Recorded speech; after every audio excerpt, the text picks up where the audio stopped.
Still loading. It's live. It's live? Okay. Yeah. Perfect. I You guess, can do I start. need to leave it open? No, not necessary. Okay.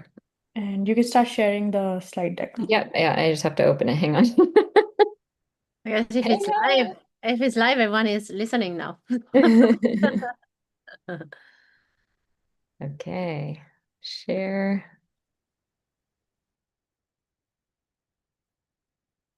There we go. Okay. I think if we're good, I'll start letting folks in. Um,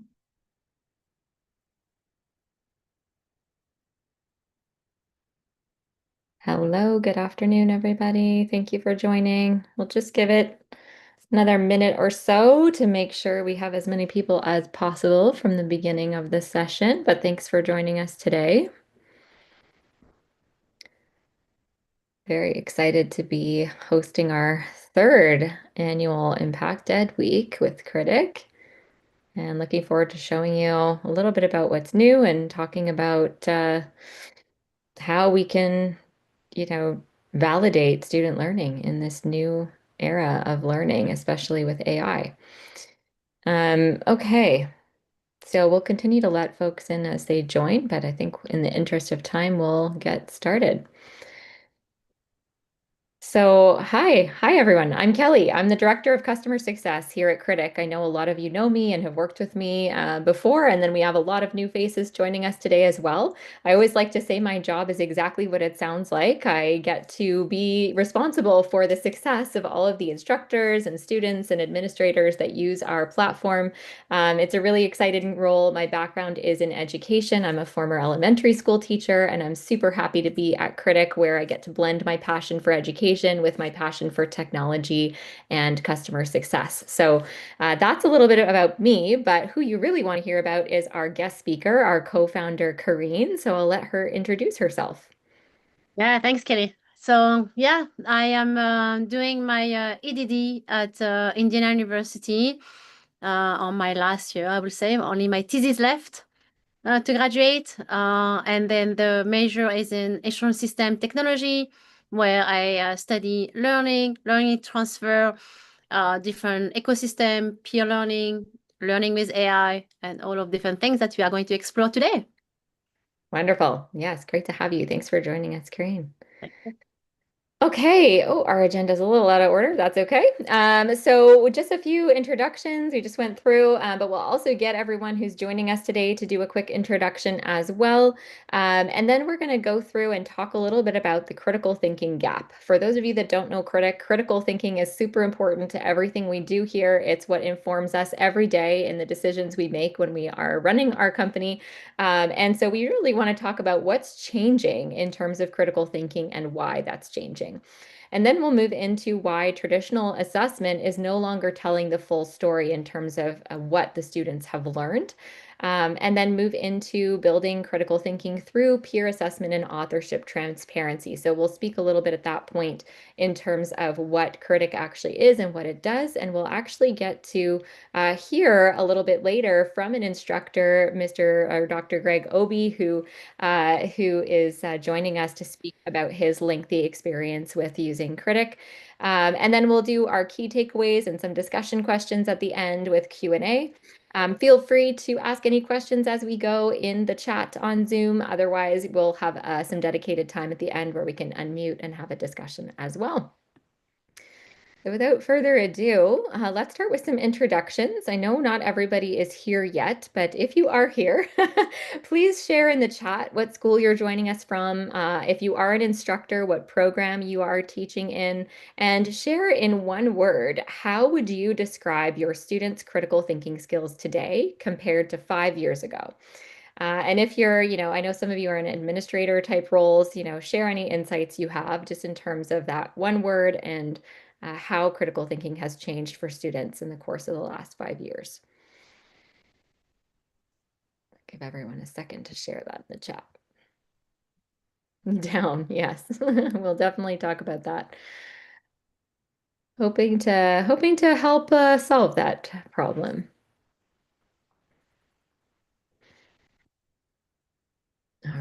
Not sure if anyone else is going to share. Going once, going twice. Who else has one word for us on how their students' critical thinking skills have changed? Maybe it's hard to narrow it down to one word. All right. Well, we've got a pinned message there. So if anyone is joining late, feel free to share that. But I think BU's CTL has summed it up in that critical thinking skills do seem to be down. So here's just a couple quotes to get the wheels spinning as we kick things off. A peer review study found that statistically significant negative correlation between AI tool usage and critical thinking scores, which is the strongest among younger, heavier users. So that's coming from the Society's Journal in 2025. And definitely something to keep in mind as we're thinking about how we're using AI and how students are using AI and how that's changing critical thinking. And then 88% of college students have used generative AI for graded assessments, up from 53% the year before. So talking about 2024 versus 2025, and how, students really are getting very comfortable with it. They are using it in their day-to-day. They are certainly using it for their schoolwork. I happen to have a 14-year-old daughter who's in high school, and I can tell you it's starting very young now. So, it is something that I think we need to be conscious of and be preparing this next generation of learners for. So the critical thinking gap, what's changing and why? Carine, are you speaking to this slide? Or is this still me? I'm so sorry. You can go ahead. Continue. Okay. So why is this happening now? Instant answers are reducing the need to reason through problems, right? So they are not needing to think about anything. They could just go to ChatGPT and type in their question and ask it to write an essay for them, and it spits it out. They copy and paste it over, and that's the end of that. So they're really not doing a lot of thinking in that process. And the AI tools are rewarding speed and polish over the process that it's taking to learn, right? We always say like learning is a journey. It's something we're on, for our whole lives, hopefully. But the AI tools are getting us to just get to places faster and, working on polishing things and that kind of thing, but not actually focusing on the process of learning and thinking. And students are increasingly equating finding an answer with understanding a topic. And I think that's a really, really key, distinction that needs to be made, is that just because you can figure out the answer to something doesn't mean you necessarily understand what you're talking about. So that's a very important distinction. And why critical thinking skills matter, if you didn't already know. Employers are consistently ranking critical thinking among one of the top skill gaps, in new hires. So they're looking for students to be proficient in using AI and using their critical thinking skills, but there is a gap there between what they're actually seeing in terms of those students entering the workforce.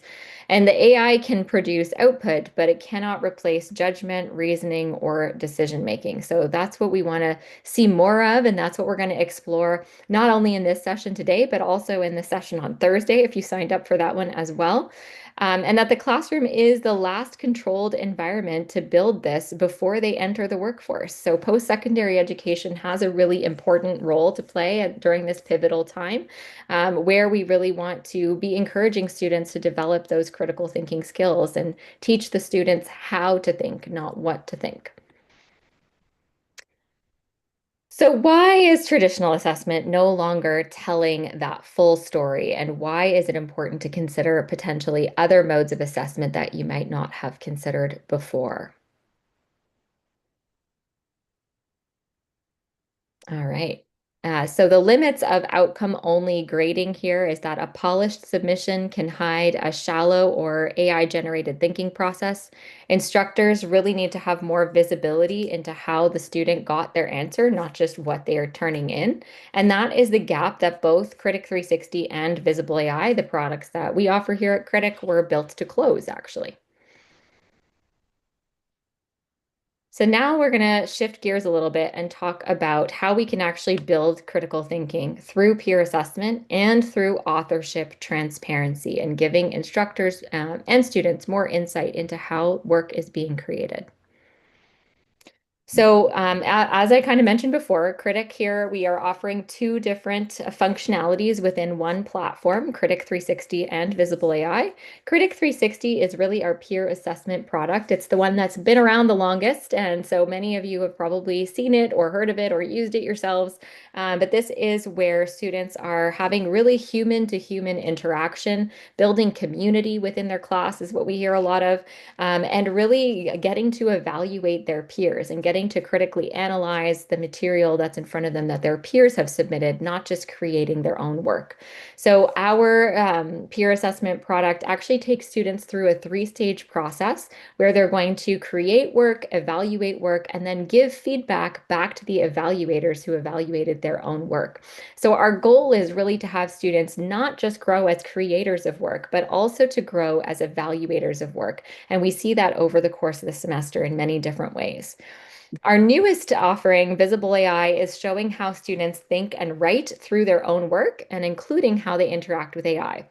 So what does that mean? We have an AI assistant baked right into the tool. On the right-hand side of the screen, the students are actually able to interact directly with an AI assistant. However, all of those interactions are logged and they are completely visible to the student as they're doing it, of course, the peers, if their peers are going to be assessing them, and also to the instructor. And what we're trying to show is we're not only trying to give those insights, but we're trying to help the students get comfortable using AI, build the critical thinking skills that they need in order to distinguish when AI is giving them a quality answer and when it's not, or how they can, prompt it better to get the result they're looking for. So those are the skills that we're hoping to develop there. And we're trying to measure, ideally, how authentically the students are writing in their own voice. So we have several parameters. It's really about instructors being able to have guardrails up within their course. So you can actually specify how much AI generated content you want to have in there, how much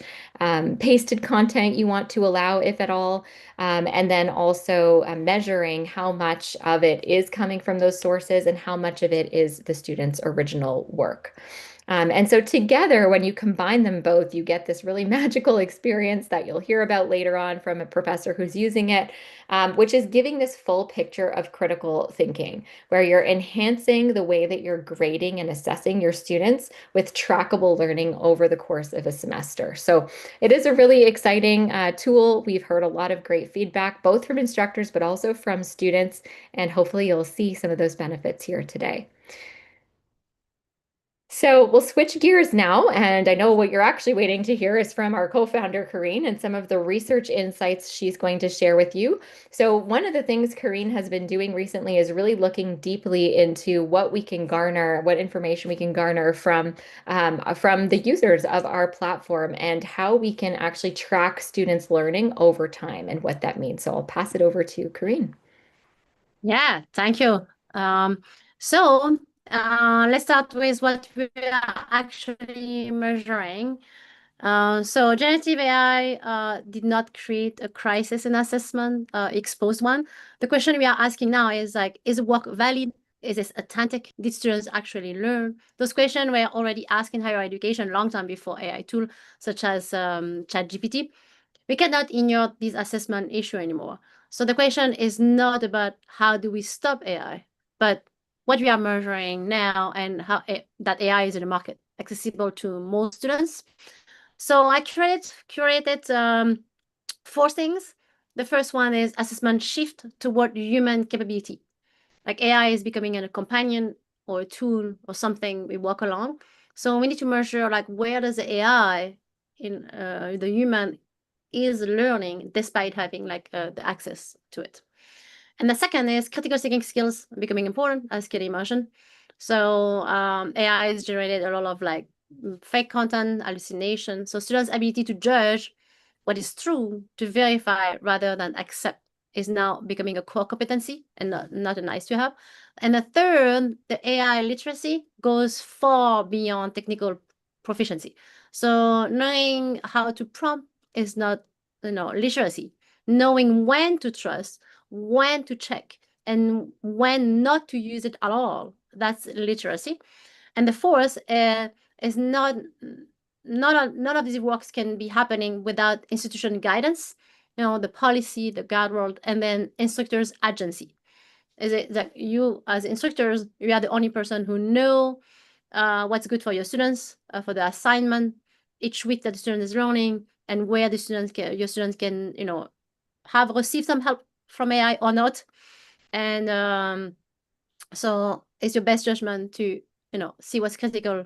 Next slide, I'm going to show with you like different books that I created that helps me throughout my journey doing my EDD in source system technology. And then one of the aspects was studying authentic assessment.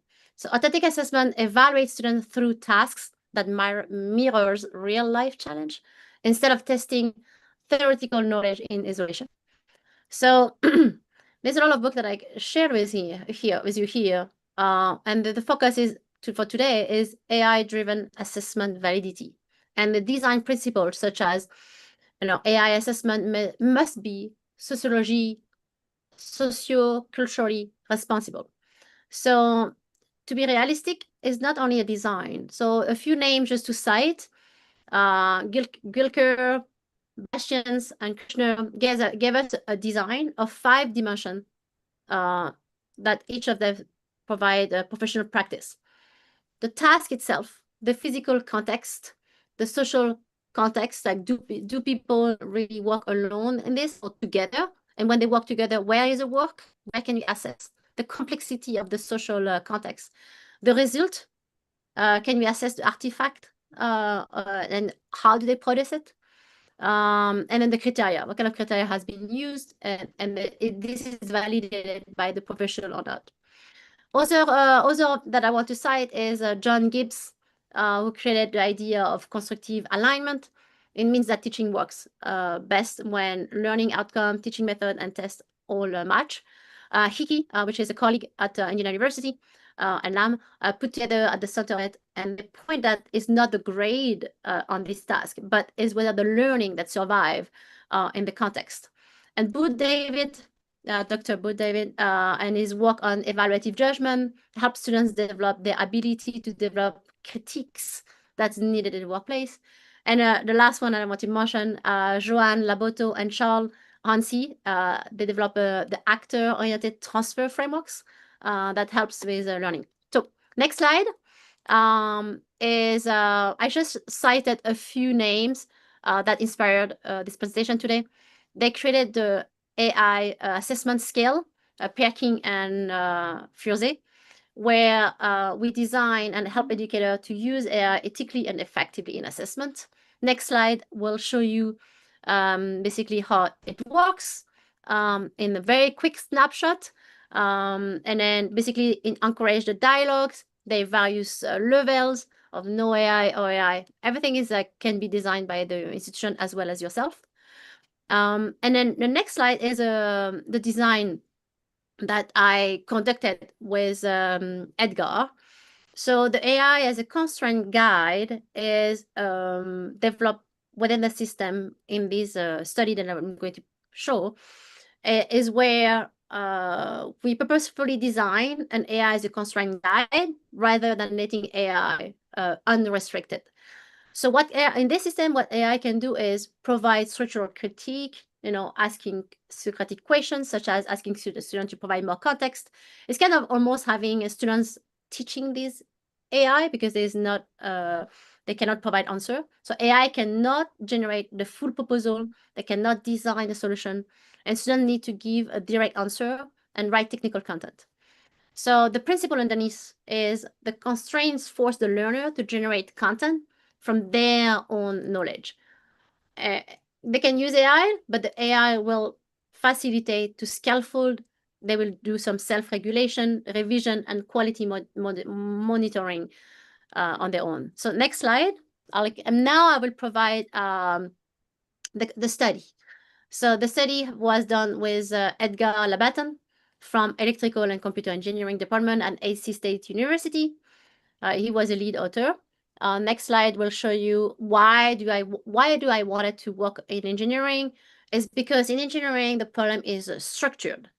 There's a lot of different assessments that are very difficult to evaluate because it's difficult to interpret. But engineering is different. Most of the problems are like ill-structured, meaning that within the real design problem in real life, there's not one way to go. There's multiple ways, but there are principles in engineering that underneath it's bounded. There is a conversation laws, boundaries condition, the method that apply or not, and there is something that can be right or not. So that makes like easier to evaluate as a case study. So if students' proposal improved, we can ask whether it improved for a principled reason, not just because it reads better using AI. Okay, next slide. Okay, great. So here I'll show you what the assignment was about. It was 500 words per proposal, introduction, motivation, problem statement, methodology, and expected outcome. And AI was available for 3 things. 1, brainstorming, 2, refining the research question, and 3, clarifying a concept.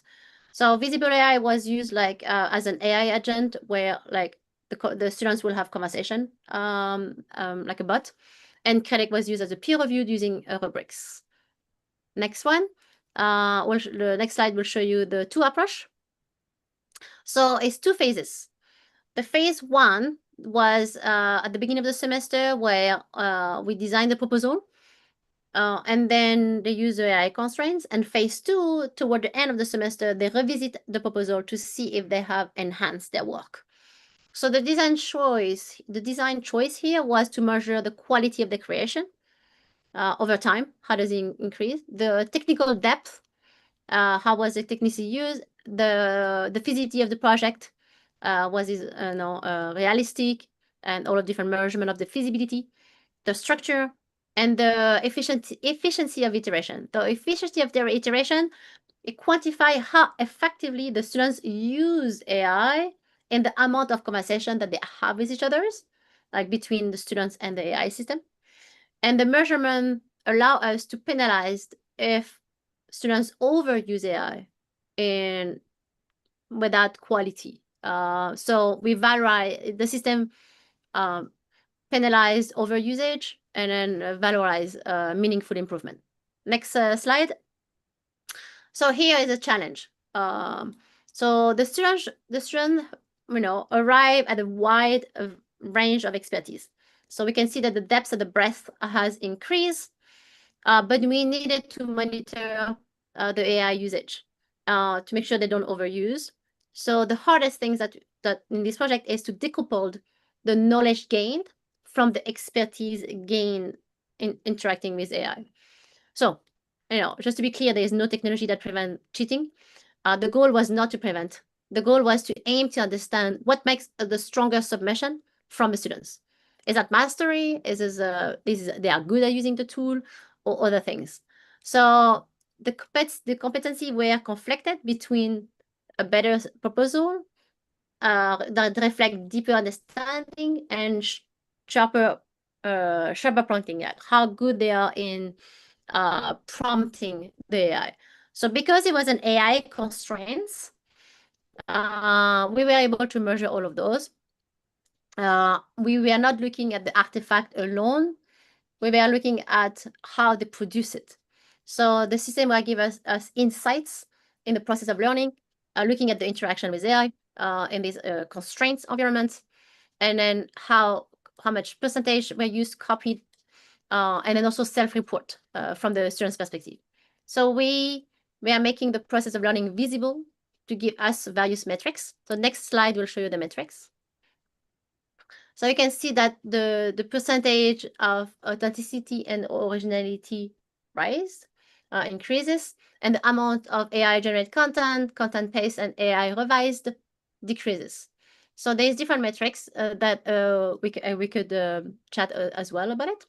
And then the next slide will show you different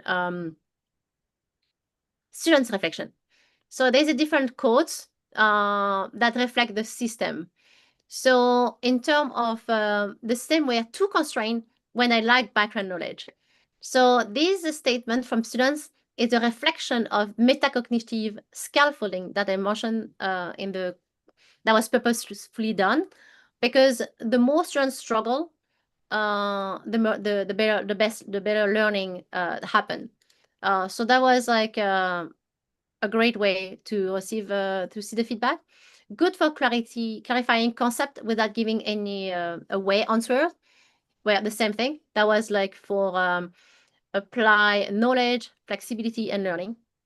Helpful for brainstorming, clarifying concept, and organizing arguments. So all of those different feedback were the outcome of the whole study that we published in the ISEE conference.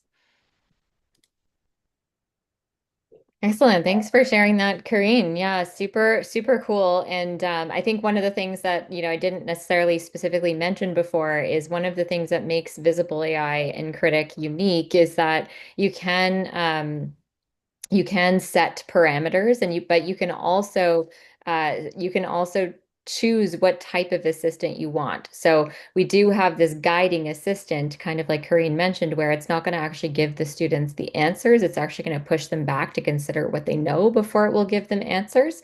And we also do have like kind of your standard ChatGPT, Claude, Gemini as well. But it depends what you as an instructor have as a goal for your course. So I'm really excited to share some educator insights now and how Kritik has been used to track student learning over time. So we've got our professor Greg Obi here from the College of Business or School of Business at Ohio University, and he's going to speak a little bit about his use case of Kritik. And so, hi, Greg. Welcome to the session. Thanks for joining us today. And I'll let you speak to this slide before we move through some actual real examples from your course. Thank you so much. Good afternoon, everyone. My name is Greg Obi. As mentioned, I teach at Ohio University. I'm an associate professor of management. So, like many of you, one of my challenges as an instructor is finding that balance between students' grade and students' learning. Unfortunately, sometimes students are so much focused on grade, and I like one of the slides that was shared earlier, that having a good grade doesn't necessarily reflect that you've learned the concept. I also, when I think about learning and teaching, I tend to reflect on those things that worked for me as a student. And I found out that especially at graduate level, undergraduate level, having a team of community of learners, interacting with my peers helped a lot to understand concepts. Sometimes when we professors get into the class, we teach the best way we can, that we may not have connected as adequately as our students may wish. But I found out that when I discuss concept with my classmates, group members, we tend to share ideas and learn more. And that brought back into my class as I teach students. That led me to finding or looking for technologies that can support me in that way. And eventually, actually, a colleague of mine introduced me to Kritik. So for me, the big strengths that I see in my teaching over the past 4 or 5 years with Kritik is one that it supports peer learning. And I've seen that it helps drive deeper understanding when students learn from each other, not just writing a paper for me, the professor, to grade. Sometimes when students submit a paper to the professor, I say their papers fall into 2 main categories. Either they are presenting their best work because they put all time and effort into it, or they just knocked something up and submitted because they are time constrained. The challenge, though, is that how does a student understand that their best work may not be the best? So hearing from me only as a professor doesn't really teach. So I found out that when students read what others do, grade what others do, they actually learn a lot more than just submitting their work to me as an instructor and I grade. I also found out that it helps in students thinking, especially when we have brought in the AI guided assessment, which is the visible AI aspect. I was in a workshop this summer where in a particular university, I found out that most professors now require students to write assignments in the class by hand as a way of fighting against AI-generated content. I found that very strange. I thought that was going back to the caveman stage. So I think our duty is not to draw our students back to handwriting, but to think about how do we ethically and responsibly teach our students to use AI. Whether we like it or not, AI is there and will continue to be there and will continue to be refined. Our duty, at least I think, as a professor, is to teach my students to learn first, to use AI ethically and responsibly to enhance their learning, not substitute their learning. So for me, using VisibleAI, which works for many of us who have ever written with Google Word or Google Spreadsheet or Google Doc and anything, the platform simply looks almost the same. The only difference is that it tracks what my students are doing. So it helps for students to focus on the job, focus on their work, but also are able to question and ask. And like mentioned earlier, you set the parameter on what you want students to do with AI, whether you want them to simply question or get answers, or whether you want them to use AI as guided reasoning, which I mostly do. I like the Socratic way of learning. You're not going to ask AI, tell me what this is. It's going to start with, what do you know about it? And then that conversation builds up and you learn more. So I also found out that being able to work, having my students write and submit, it puts them, to own their assignments. And students being able to grade each other, assess each other, gives them the opportunity to learn by critically reading what their classmates have said. And always in the instruction, you read with objectivity, you read with understanding. It's only with that that you can critically assess or evaluate what your peers have done. And by reading what others have done, you can compare what your classmates have written to what you think is your best work or what you think is your worst work. More importantly, not just that students grade themselves, you as an instructor have the opportunity to settle disputes. So sometimes, like I said, a student turns in what they think is their best work, and a fellow student says, no, this work sucks, for lack of a better word, and grade them poorly. Students can raise a flag or a dispute. You as an instructor goes in to look at what the dispute is, read the paper, either authenticate the dispute or re-evaluate the students. So it also puts you in a position that students just don't give away answers or good grades to each other, that you can review each grade students have done and either uphold it or revise it as the case may be. Using Kritik also gives you the opportunity to highlight what we call benchmark work. As each assignment gets to the review stage, it highlights for you, the instructor, what is considered good quality work. You can go back into your Kritik page, review those work, and then you can spotlight it to your students without revealing who wrote those papers. So it's a way of showing your students, this is the best case scenario, and this is what I'm expecting from you. There are two ways students grade in Kritik. Either they use calibration, which you set as an instructor. Calibration requires you as an instructor to put a sample work, and based on that sample work, students can follow that to grade. Or you could do my own style where I simply give a rubric and allow my students to follow that rubric. The reason I don't use calibration is that I want my students to be authentic in their reading and their own assessment without necessarily following what I feel is the best way to write it. So those choices are there for you as an instructor to make. Next slide, please.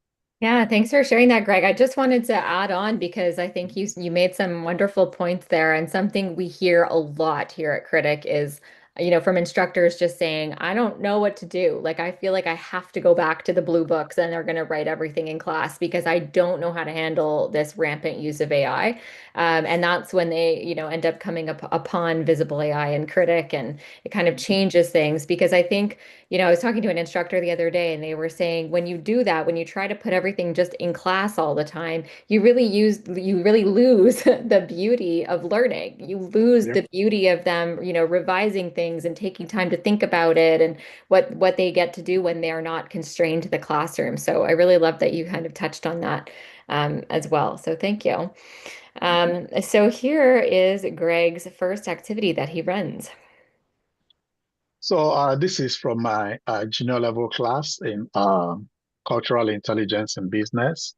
So what I've done is part of trying to defeat the AI copy and pasting is that most of my assignments these days deal with students' own experiences, but finding way one to relate it to research, relate it to class content. So here students analyze Hofstede's cultural dimensions theory and then its impact on business practices, workplace relationship, and the multicultural environment from their work experience or organization within their own. So I set what is expected of students to do, provide a rubric, and then give advice on what is expected from students on that rubric.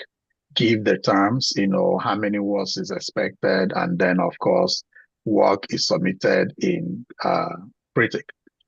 While they are writing their assignment or essay, they are writing it in Visible AI. Visible AI actually tracks how many hours the student have spent, how many copy paste content a student has, how many AI modified content they have, and all those.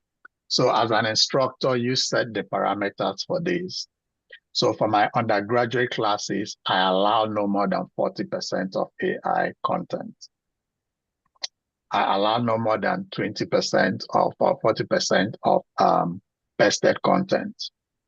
So caveat, sometimes students write an authentic paper on Word. Is the original work everything? They copy it from Word and paste into Visible AI. It will flag it as 100% copied. And in that case, you might see that duration of time spent on the work could be 24 minutes. And you're seeing a work of about 1,500 words. It's impossible for you to write in 24 minutes. So, and I remind students that the purpose of using Visible AI is to learn to write with AI-supported learning. Don't write elsewhere, copy and paste is going to flag your content as copied content. It does not necessarily mean a student cheated. So Yeah. it also shows you percentage of originality of content of what they've written, number of words, and like I said, how many hours the student spent doing the work. The good thing is that this insight is available to you and the student as they are writing and introducing AI content, questioning their AI and giving them response, and they can decide if they want some of what AI suggested to be part of their work. But it will also keep increasing the AI generated content as they do their work. At the end of the day, part of Visible AI beauty, especially when students are struggling with APA citation, MLA citation, you actually set the citation standard. Visible AI helps students make sure they are following those standards, helps generate a reference page at the end of it all. And they can also include that reference page at the end of their work. So as an instructor, when you grade or we go to review grades, you have an insight of what actually occurred between the student and how they did their job. Yeah, the goal is really to give you as an instructor lots of different insights and data points with which to figure out how the assignment was created, whether it was, pasted from outside, looking at the time spent, looking at the revision history is something we also offer. So you can really see how that assignment was constructed by the student and how authentic it actually is. Absolutely. So at the evaluate stage, which is the second stage of the critic process, the first stage is the creation, where students do the assignment, write their essays, and of course they submit. At the evaluate stage, students get assigned their peers who they rate their work based on either the calibration you've set or the rubric you've set, and then they can now evaluate their peers as many as given. 50% of the grade in a critic assignment is based on the originality of a student's work. 40% of the grade is based on the quality of evaluation a student writes for other students that are assigned to them. And that actually forces students to positively and meaningfully engage with the writing of other students. You're not just going to give a casual response. You have to actually spotlight what made meaning, what was the gap, what impacted on your reading. So about 40% of that grade is based on a student's evaluation of those peers assigned to them. Not only students get evaluated, a student is expected to give a feedback on the quality of evaluation they received from their peer. That feedback stage is the last stage in the critic grading process. 10% of the total grade of that assignment is based on the quality of feedback students give. So the whole process from creation requires students to be authentic, to be true to themselves, and to be ethical in their writing. The evaluate stage requires students to be honest, to be objective, to be insightful in reading their assigned peers' work in order to give meaningful evaluation. And then the feedback stage, which is the last stage of the third stage, requires students to meaningfully read the evaluations given to them, agree with it, or mention gaps that they experience. I'll give you, to close up this area, a small experience I had this summer. So I had a student who wrote a paper. Unfortunately, everything she wrote was AI generated. One of her peers read the paper, gave her a very stellar review. The second reviewer pointed out that everything she wrote sounded like AI generated content. I was wondering if it was authentic enough. The third reviewer said some aspects of your work didn't sound so original. Well, in the students' feedback to the review she received, she honestly confessed to the second reviewer, "Thank you for calling me out. I was running late on this paper and everything I wrote was AI generated." And she wrote me an email apologizing for a very bad work. So to me, such incidences gives me the confidence that my students, one, are honestly trying to do their work, are honestly and objectively reading their peers' work, and not just giving away grades to their peers, but giving authentic assessment or evaluation to what their peers are doing. And of course, that the peers are accepting those positive feedback and using them to improve themselves. Thank you. Yeah, Right. what an inspiring story. Thank you for sharing that, Greg.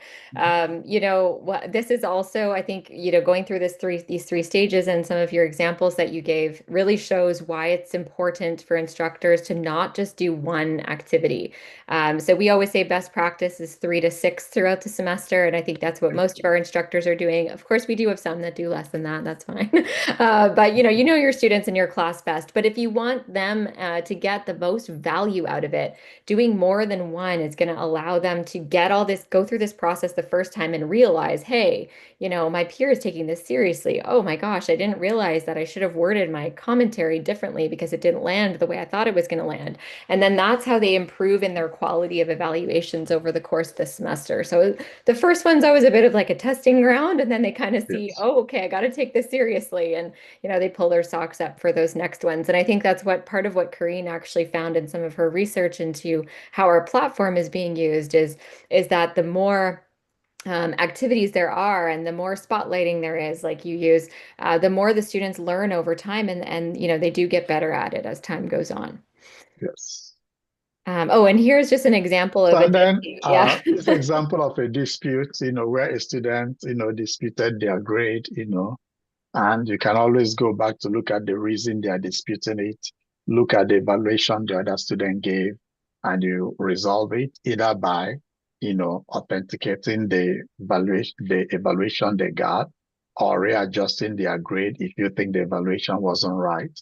But the important thing is that students don't just give out grades, and that opportunity that if you feel your best work wasn't objectively graded, you can always raise a dispute, and your professor goes in to check.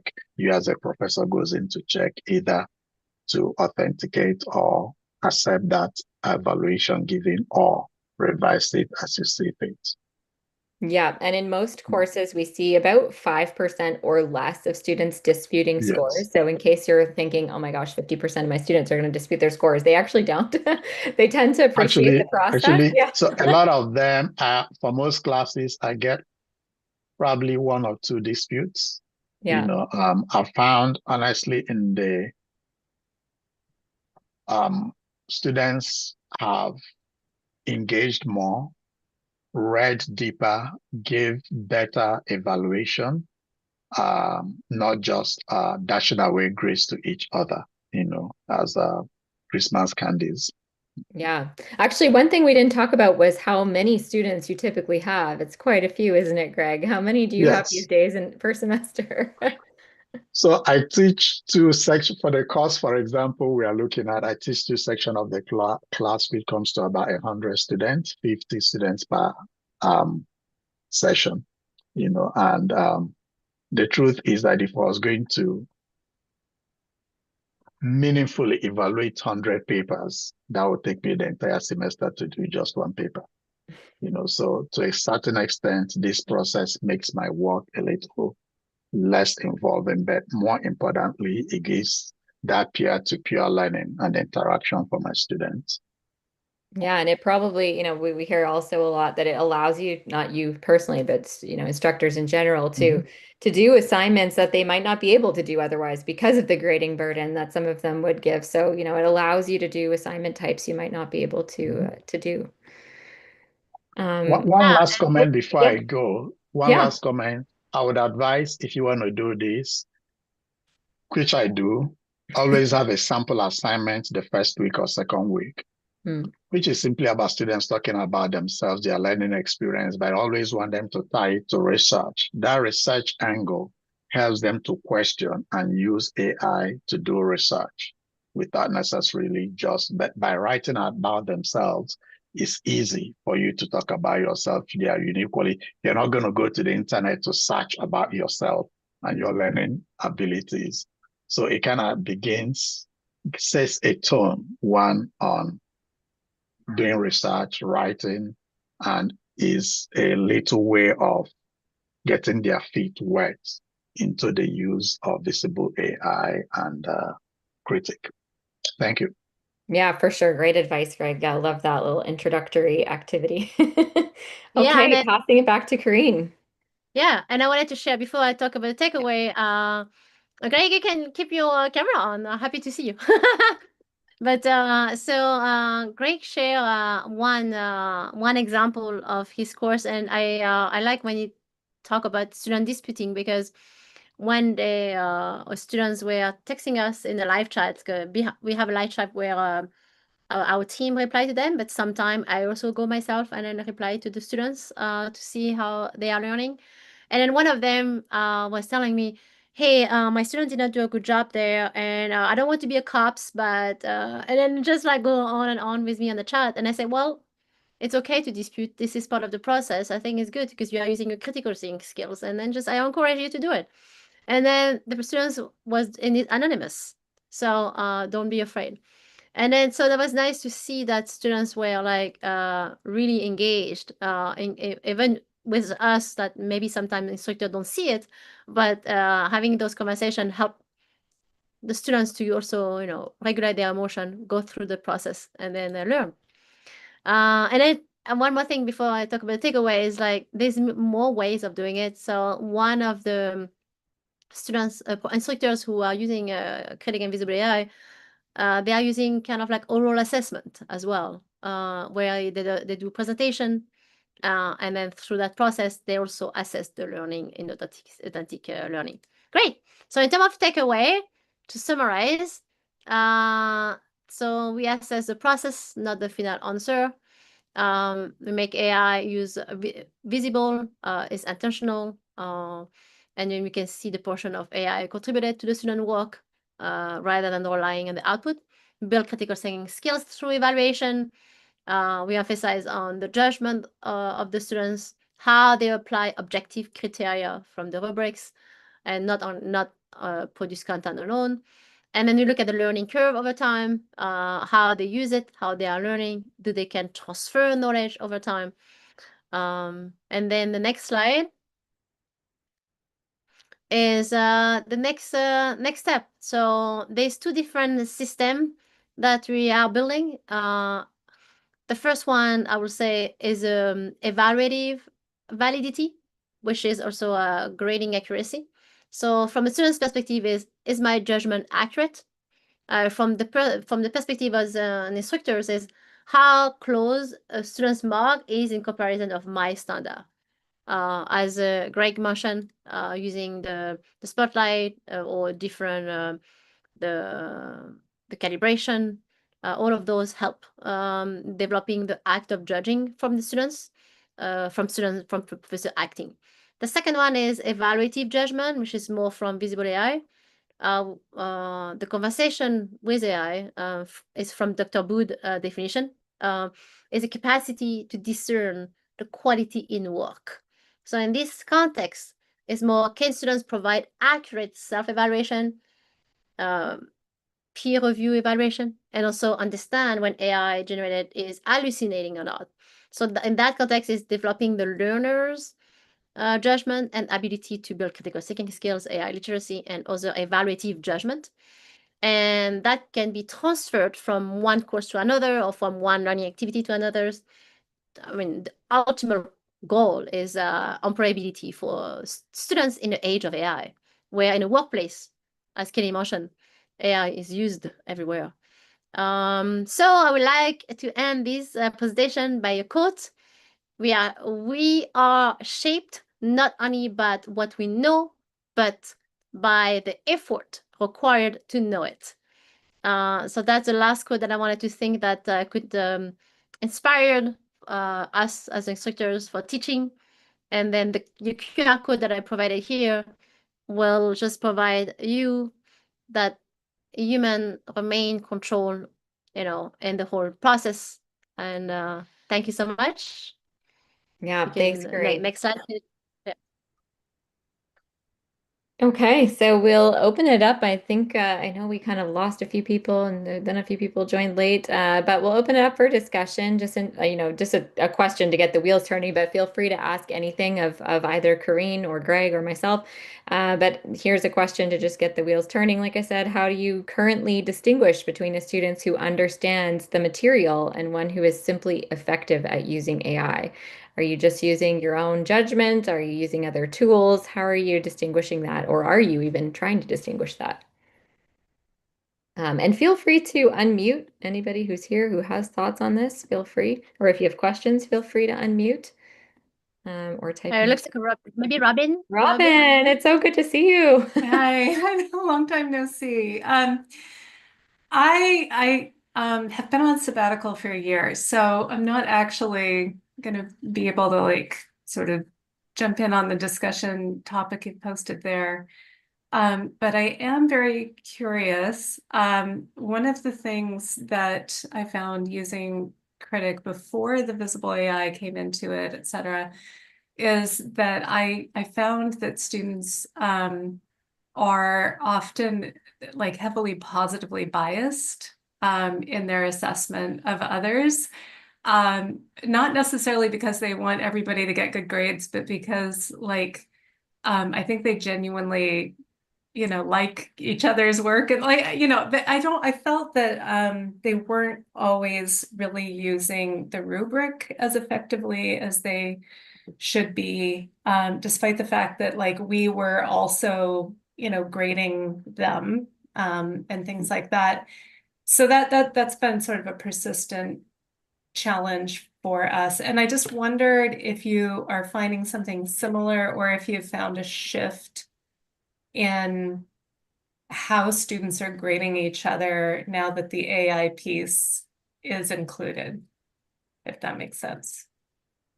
Yeah, that's a great Yeah, I question. guess that's a very great question. So I Yeah. was working in the I'm working right now on a paper which is a governance with AI. I cannot reveal too much right now, but one of the portion of the paper is about that piece of biases and looking at how every human, and I mean the presentation of Greg was about cultural differences, like there's a cultural aspect of it, but everyone has their own biases, and of course when it's too strict, the students have a tendency to dispute, but when it's too lenient, I guess the students will not dispute to receive too much grade, most likely. So Exactly. that's where we highly recommend to have instructor teaching their students at the beginning that having 100% means being a good evaluator. So if the students deserve 80%, then you need to put the 80%. What happened is what you have seen in one of the paper that I published a long time ago, it was in healthcare. I don't know your field, Robin, but in healthcare, a lot of students is a very competitive environment. So we want to train the next future generation of nurse to be evaluating, everything that's happening in their job accurately. So the tool is helping them to evaluate, to learn how to evaluate. And then when they do grade inflation, when instructors correct them, they are penalized. And the first learning activity, they kind of complain saying, why did I get penalized? And then the next learning activity, they realize that, oh, okay, I have to, if I want to ace, I need to adjust the process. Okay, Greg, I see you nodding, so you may want to add something. No, I'm agreeing with most of what you said. Robin, like you mentioned, one of the challenges is what I call students' largesse, being nice to each other and giving away grades. Um, Two things. That is why some professors choose to use the calibration method, because that calibration kind of forces a boundary where students have to work in. I don't use calibration because I want my students to be authentic. I want that freedom to grade. I want to put them in the pilot's chair, as it were, to see things the way I see. But what that does is that the first assignment they do requires me to actually go to individual grades and adjust grades and make comments. So I think after that, students begin to learn, you can't just give anything and it goes away. Because once I'm going back to look at it, and you might get penalized for not authentically reading. And I emphasize, hopefully, we know that students, we write very wonderful syllabi. Students don't read all of them. They just gloss through it and then they tell you, oh, I forgot, I didn't see that. But I put strong languages about how you are engaged with each other student, how you owe them the responsibility and the duty to authentically read their work and give them unbiased, objective review. Hopefully it makes a difference. Honestly, I find out that maybe my sophomore higher level courses, students tend to be a little more authentic, maybe because they are maturing in the process. my freshman class, I always make sure I teach a freshman intro to management class. That's my major, and I want to see who my new students are. I do a lot of background grading to make sure they understand the process. And like Kelly mentioned, having about 3 or 4 papers, you see that change from the first, sample work to the second paper to the third paper. You see authenticity to a certain extent coming in, and students becoming a little more objective in their grading. But can we eliminate entirely the kindness of students to each other? I'm not sure we can. I don't think I'd want to. It's nice to see. A little counterproductive sometimes, but nice to have them be kind to each other. Yeah, thank you. Alexis, Yeah. I saw you. Alexis is our guest speaker for Thursday's session. So if you want to hear more from Alexis, come back on Thursday. This was very interesting. I really enjoyed hearing about how you're using VisibleAI, because I am going to try it this fall on my introductory psychology class, which carries about 400 people.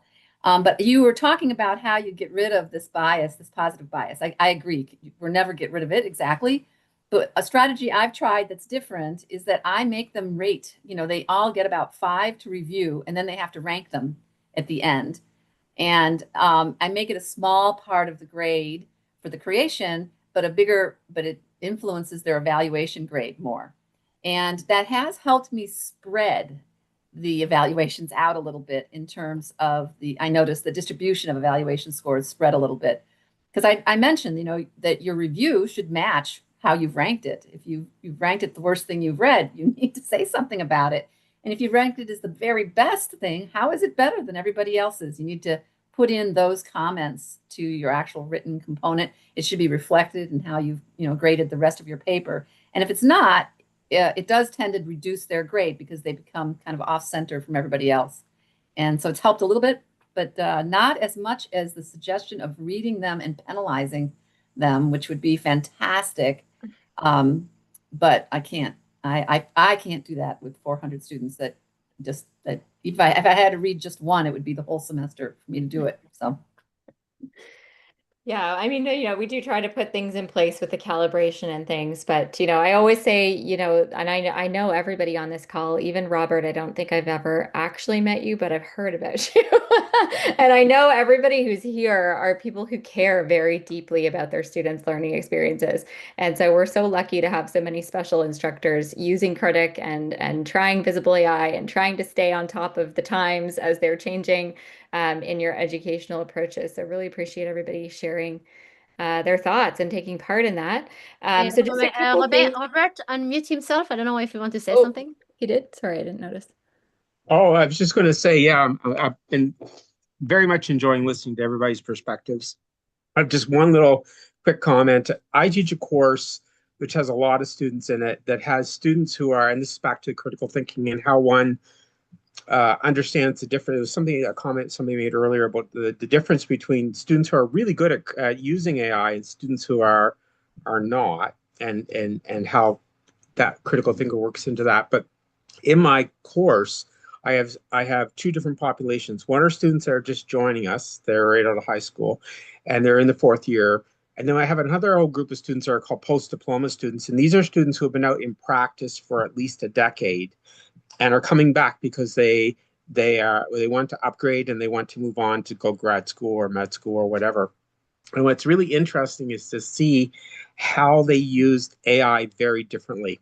The ones who went to prior to AI and really went to that whole critical thinking experience, they're using AI, and this is one term, just so entirely science, evidence-based. But what I notice is that they use AI incredibly effectively, and because they know because they're using their critical thinking skills that they developed through their careers to use AI to the best advantage, whereas the others are very naive in how they're actually using it. And I think that's a good learning lesson that we should be telling our our undergraduate students who are just joining university, who are 18 years old, and saying, listen, if you want, AI is the future. It's going to play a big role in all of our work in many different ways. If you want to be successful, you need to learn how to critically think first. And back to a comment that was made at the very beginning about, I wrote it down, but anyway, it was about, the difference between, I just wrote it here really quickly so I wouldn't lose it. I thought it was quite meaningful. It was about, where did it go there? It was, students are confusing finding the answers with knowing something or understanding how one gets to finding answers. And I think that's the message we need to be really emphasizing with our students, is that they need to learn to critically think, and then they need to take advantage of this wonderful tool that's growing. And anyway, sorry, that's just my little perspective. Sorry. Thank you so much, Yeah. Robert.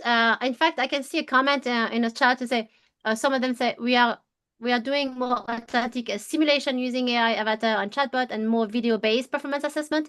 And right now we have a lot of different courses like in Kritik, which is like doing a role play and video-based, where AI cannot do fully a great job in those area at the moment, in terms of like interpretation, because it's more text. But what we have seen is when professors do a scaffolding using video based, that's an amazing way of learning. Like they can apply, they can just like demonstrate the knowledge. They can it's a different way of like observing performance and reasoning and transfer. And I like all of those eclectic ways of doing it. So thanks for sharing, John. I think this is a great way of application. Yeah, for sure. Okay, thank you again, everybody, so much for joining us today and staying on a little bit late. That was a great discussion. So good to see familiar faces. And the recording will be sent out shortly if you want to share it with any colleagues or anything like that. We also still have the other two sessions coming up, one tomorrow for computer science focus and one on Thursday with Alexis, again, to speak about how she uses it in her large psychology course. So yeah, would love to see you back if you have the time, and enjoy the rest of your summers. I know they're wrapping up quickly. So thanks again, and have a great fall semester ahead. Thank you. Yeah, thank you so much, everyone. And Robin, for your question on the grading inflation and all of those, happy to meet later or schedule something to show you like how those different she's already gone. Oh, okay. But I am meeting with her, so I'm meeting with